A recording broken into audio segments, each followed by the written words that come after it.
François Varin, bonjour. Bonjour. Vous êtes directeur chez Peval Conseil et je vous reçois pour comprendre comment la prise de décision dans les entreprises peut être facilitée par un expert, un copilote en quelque sorte. Première question, est-ce qu'on a vraiment besoin de cet accompagnement alors que nous avons de plus en plus de chiffres, de données à notre disposition ? Oui, vous avez raison, c'est vrai que nous mesurons de plus en plus de choses et que nous produisons de plus en plus de données, ce qui peut parfois donner l'impression que la décision est plus simple. Pourtant, un de nos clients, directeur financier d'une entreprise du CAC 40, disait récemment à ses équipes « Nous sommes un rétroviseur cassé ». Alors rétroviseur parce que nous expliquons le passé plus qu'autre chose, et cassé parce que nous avons un prisme dans nos analyses. De fait, il leur proposait une évolution et il disait « Nous devrions être les phares de la voiture ». Son idée étant évidemment d'éclairer la route, le futur, et les phares pouvant même être parfois directionnels. Alors l'image a le mérite de marquer clairement un changement de rôle. Oui, mais elle ne marque pas un changement profond de posture, elle reste mécanique. Alors nous avons soufflé à ce directeur financier une autre idée en lui disant « Montez dans la voiture, vous êtes le copilote ». En effet, l'humain a toujours un rôle clé dans la décision, malgré tous les outils et les données à notre disposition. Alors le copilote ne tient pas le volant, bien entendu, mais il est dans la voiture. Il prend le même niveau de risque que le pilote. Avant la course, il a reconnu le parcours et puis durant la course, il donne ses recommandations et en cas d'imprécision sur une trajectoire ou de changement climatique ou d'obstacle imprévu, il ajuste ses consignes pour le prochain virage.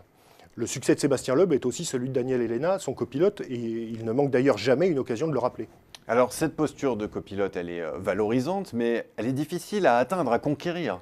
Oui, très difficile en effet, et cela pour au moins deux raisons. La première tient au fait que vous ne montez pas dans la voiture comme ça, en disant au pilote « Bonjour, aujourd'hui c'est moi ». Il doit bien entendu y avoir une relation de confiance construite dans la durée, vous devez faire vos preuves. Et la deuxième raison, c'est que pour être crédible auprès du pilote, eh bien, il faut aussi connaître parfaitement bien le métier. Et j'ajouterais aussi la psychologie du décideur, c'est-à-dire ses freins et ses moteurs par rapport à votre sujet, ses enjeux personnels, son mode de fonctionnement, etc. Daniel Elena est le copilote de Sébastien Loeb depuis 20 ans. Il s'est aussi essayé au pilotage plusieurs fois, et je suis certain que ça lui permet de mieux comprendre encore ce que vit son pilote. Et pour ceux qui n'ont pas forcément 20 ans devant eux, comment réussir cette mise en œuvre en un temps court? Quels sont les conseils que vous donneriez? Eh bien, je conseillerais de commencer par prendre conscience que c'est un nouveau mode de pensée et d'action.